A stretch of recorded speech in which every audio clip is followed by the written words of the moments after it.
Now, the Roma, they're very mysterious. We don't know much about them. We don't know where they came from. We know their language seems to be like northern India, northern Pakistan. It has some similarities. So they've travelled a very long way to get here. We know they reached Britain in the 1500s. We know this because the King of Britain, of England actually at the time, made a law saying all gypsies must leave Britain in 16 days or face death, which was rather nice of him.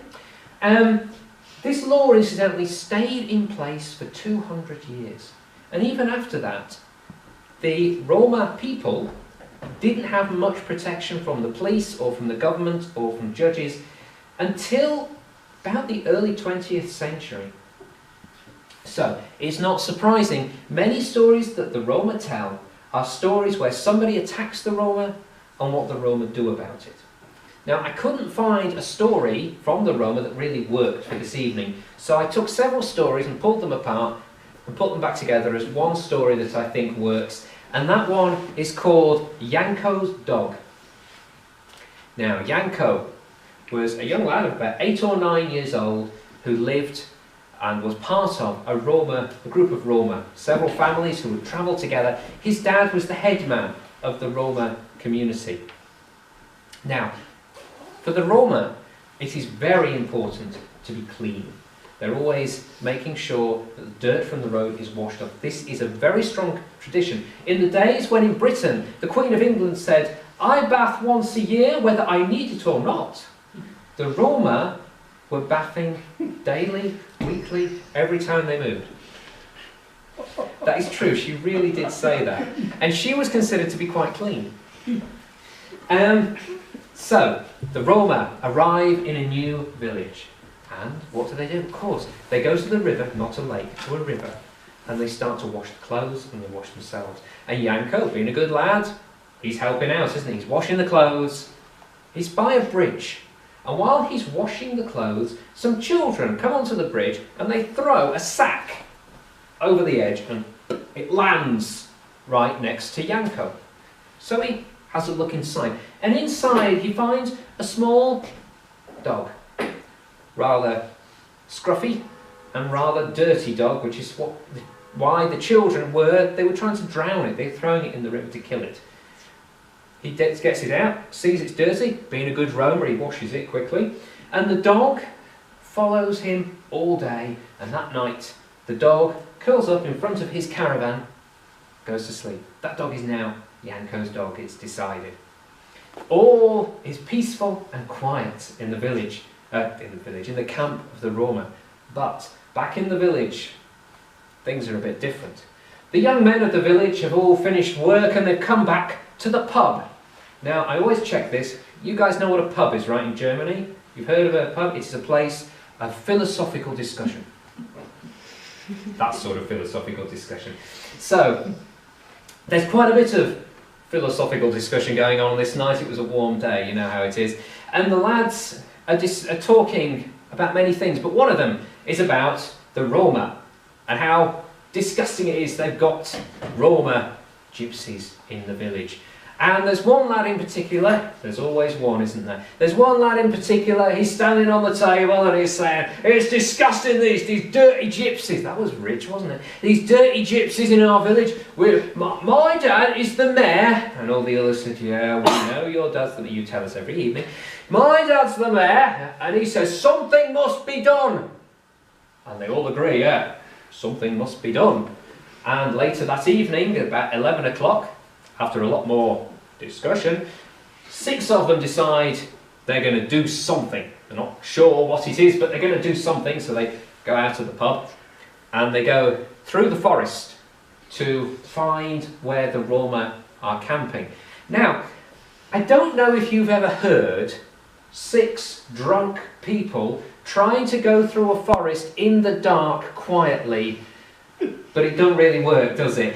They wake Janko's dog, who is sleeping outside Janko's caravan, and Janko's dog is not stupid. He can tell when somebody's trying to do something they shouldn't, and off he goes. He goes into the forest to see what he can do.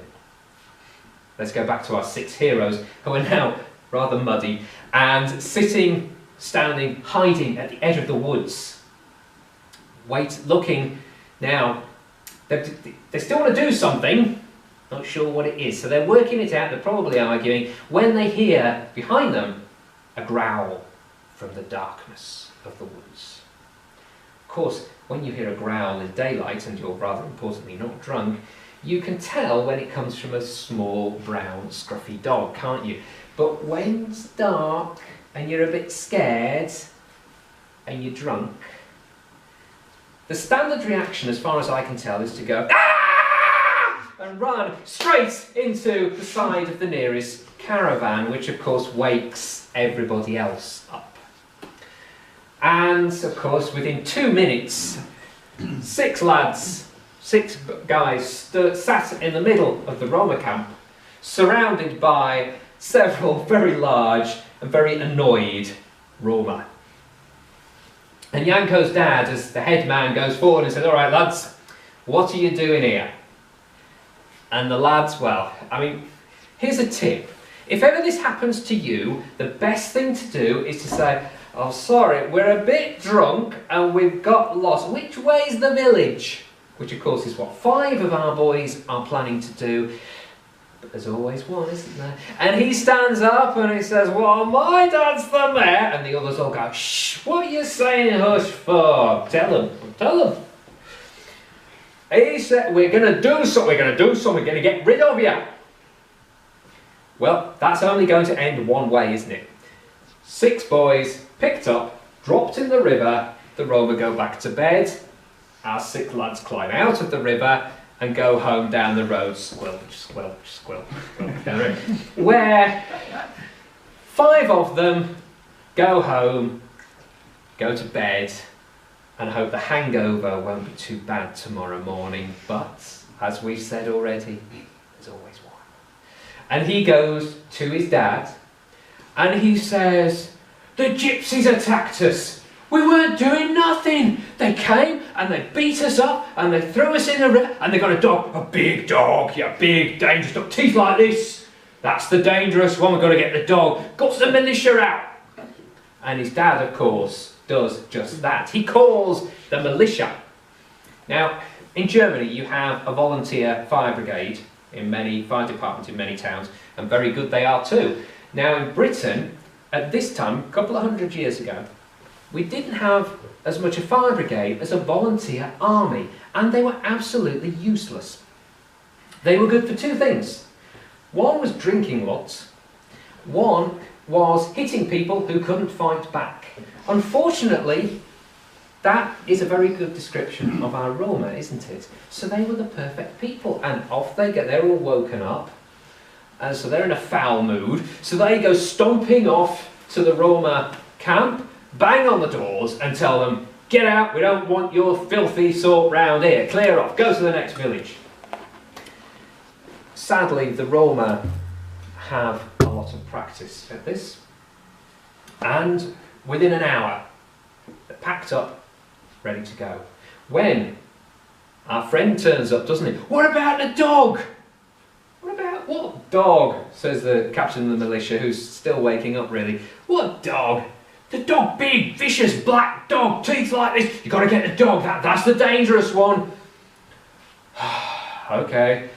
He's the mayor's son, isn't he?" Says, "Okay, we better do something then." So off they go. They start searching round the caravans.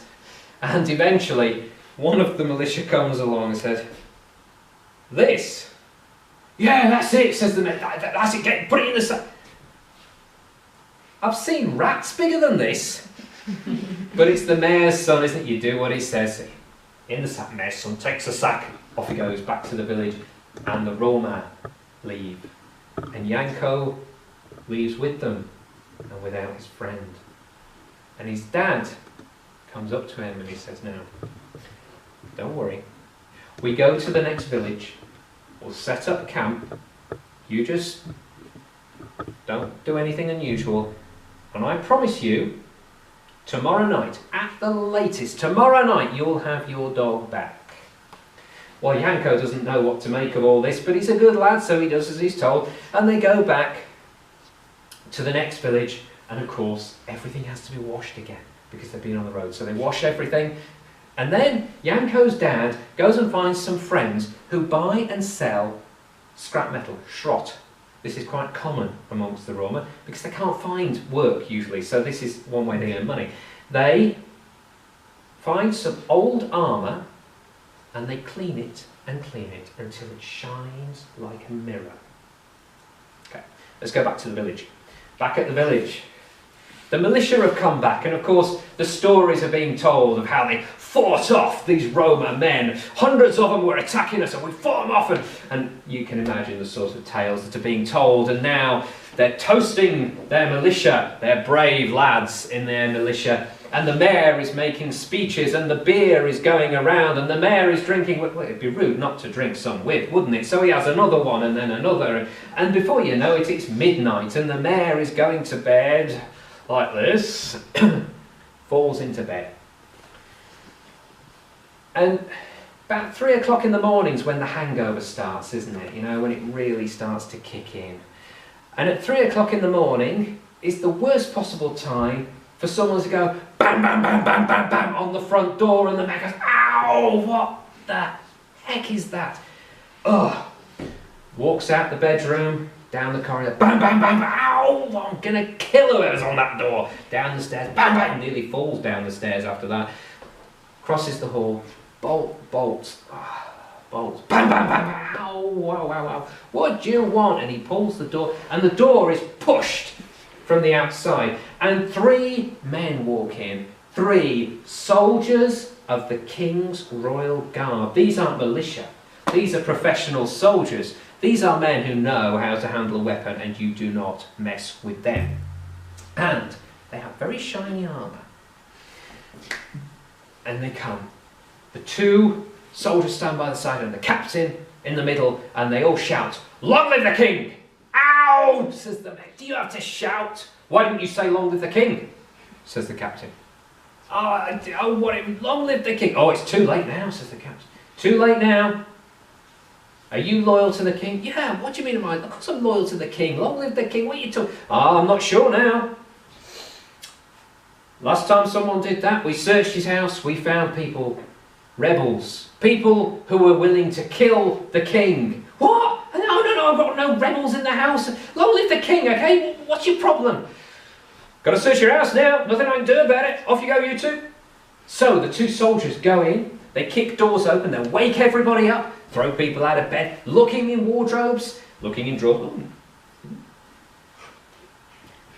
Meanwhile, the captain is talking to the mayor. "Do you know what we did to the last person who hid rebels?" "Oh, no, I don't know. What did you do to him?" "We pulled the house down. We tore the roof off. We burnt what was left. We killed the man of the house, and we threw his wife and children out into the night. I hate doing it, but it's my job, you know. That's life." "What? No, you have to pull my house down. I'm the mayor, for goodness sakes." "It makes no difference. I hanged the mayor just last week." No, I'm loyal. Long live the king, okay? What do you want? What can I do?" And just then, one of the soldiers comes in with some gold in his hand. And the mayor goes, "Right, there you go. Take that to the king, right? Long live the king. Give that to the king. Tell him I'm loyal, okay?" "Oh, well, I wish it was that simple. You know, anyone can give a bit of gold to the king, and frankly, he's got quite enough as it is." No, I'm afraid that just isn't, it isn't what we need, really, you know."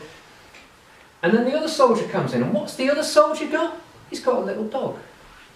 "Ah," says the cat, now that, it's funny you should bring a little dog, because the king was saying to me only last week, I wish one of my citizens, one of my subjects, was loyal enough to me to give me a small brown dog." "Oh, right, here it is. Take that, give it to the king, tell him I'm loyal to the king, long live the king, end of problem, right?" "Are you sure, citizen? I'm not sure I can take this from you." Just take the dog, take the dog." "Are you absolutely sure you want me to take the dog?" "Yes, take the dog! Long live the king." "Thank you, citizen, I will take the dog." "Thank you!" I will now go. Thank you, yes, yes. I won't pull your house down. Oh, thank you, I won't pull my house down. And I will tell the king you are loyal to him. Oh, wonderful, thank you, thank you. And the captain and the soldiers leave the house. And the next morning, surprisingly, Janko comes out of the caravan and there's his dog waiting on the steps.